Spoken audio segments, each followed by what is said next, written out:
Սրտի տառապանքը, ապրիլի 20։ Գողգոթայի վրա մի խաչ կա, որի վրա կախված է միայնակ մեկը, ոչ ոք ուշադրություն չի դարձնում նրան, ոչ իսկ իր մոտ ու սիրելի ծանոթները, սակայն այդ խաչի մոտ կա ուրիշ մեկը, և ես ոչինչ չեմ ասում իմ սիրելիներին, ես դարձյալ գամված եմ խաչափայտին, կանգնած եմ յուրաքանչյուր խաչվողի կողքին, նրա տառապանքի, նրա սրտի տագնապի այդ ողջ ընթացքում։ Երբևէ մտածել եք այն ուրախության մասին, որ իմ աշակերտների համբերատար, ազնիվ, սիրող ու նվիրական հնազանդությունն է պատճառում իմ սրտին։ Ես չեմ ճանաչում ավելի մեծ ուրախություն, քան այն ուրախությունը, երբ իմ սիրելիներից որևէ մեկը մեծ վստահություն է ցուցաբերում իմ նկատմամբ։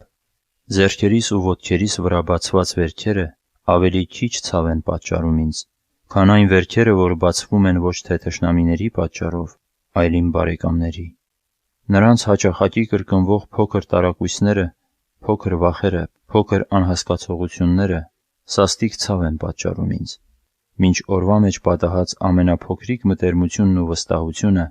ուրախացնում են իմ սիրտը։ Ես, որ խոսում եմ ձեզ հետ, ձեր Տերն եմ։